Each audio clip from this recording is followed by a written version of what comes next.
Brent. I just want to talk about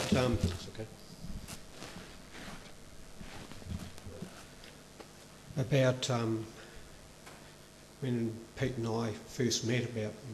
We're talking about it. We thought about 13 years ago, and then we started a business, and about 10 years ago, and Ali and Cherie and Pete and I sat around one evening with no doubt a bottle of wine or two, and decided on the name of the company.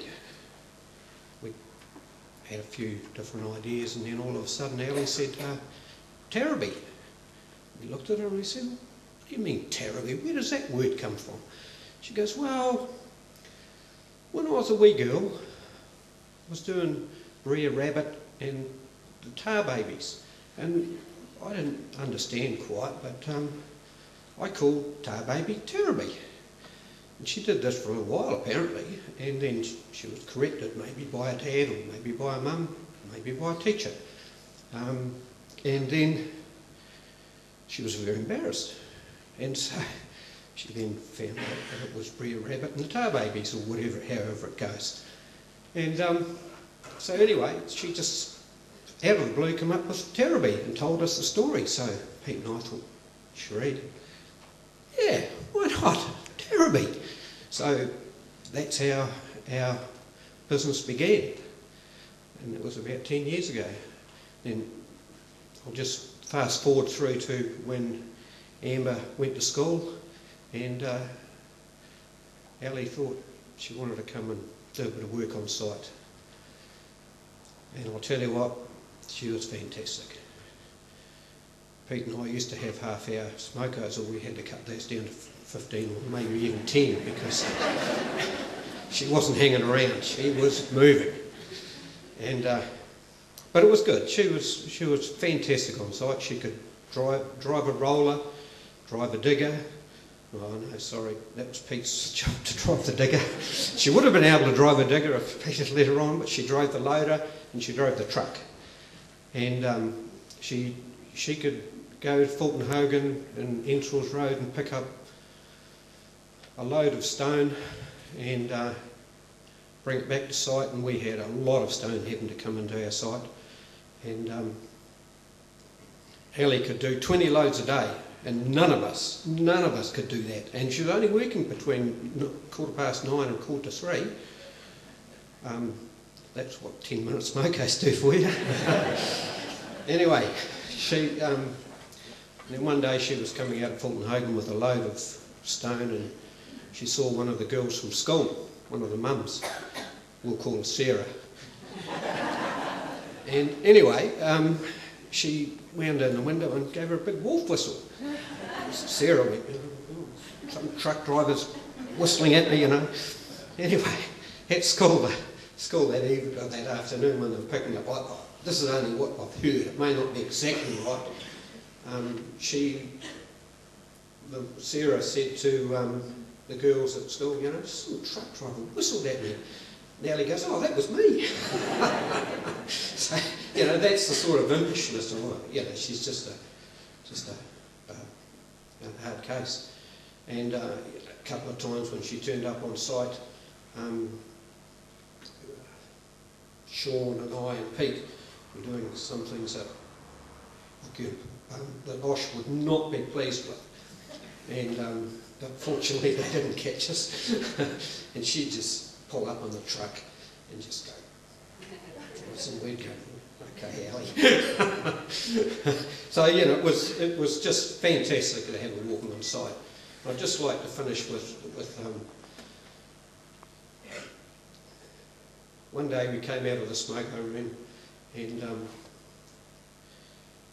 Pete was just walking a bit ahead, and Ali just came up behind him, put his arm around him, and Pete put her arm around her, and they walked up onto site together. And I just looked at them and I thought, wow, you know, that is fantastic. And they're dirty old work clothes, but still could give each other a hug. And that's just one of my things that stuck in my brain. I just think, you know, fantastic. We obviously loved each other a lot. Well, we love you too, Ellie. Thank you.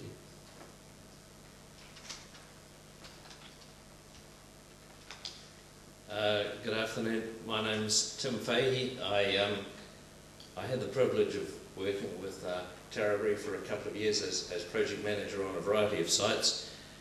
I went through the interview process as you normally do with Pete and with Brent actually, and I'd been working with them for a couple of weeks before Pete said, "Oh, I'd like you to come in and meet my wife." I said, "Oh no, that'd be lovely."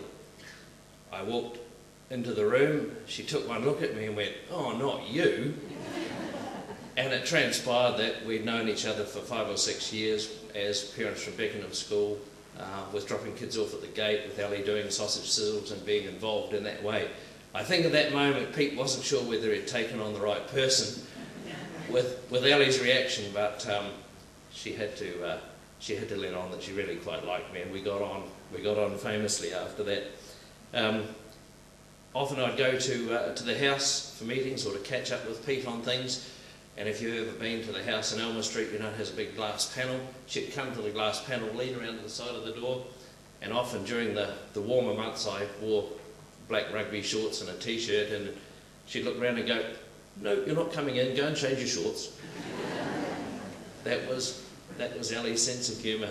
Her nephew Scotty came and worked with us for a while.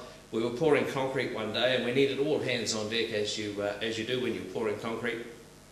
And Scotty wasn't there. I thought, "Oh, where the heck is he? Oh no, I'll ring home." I don't have a home phone number, so I rang Ellie's number and said, "For goodness sake, can you tell me what Scotty's home phone number is?" And she said, "Why?" I said, "Well, we're pouring concrete and he's supposed to be here to help, and he's not here." She said, "Oh, typical, he's just an unreliable Tom, what can you expect?" But it was whilst Ellie was learning to drive the roller, before she even went for her licence. It was just outstanding. She hopped on the thing, and for a start she was being very careful and very organised and very considerate and learning how to do the thing really well, because an 8-tonne roller is not, a Corolla. Then I went out later on and she's on the roller and you can see her up on the side and doing this, and I thought, what on earth is she doing? So I walked up, and as I was walking up, she was facing towards me, you see, and I just went, she looked at me a bit like that and went, and I got up there and she said, "What's wrong with you?" And I said, "I think you should keep your eyes where you're going." And she leant down off the roller and she said,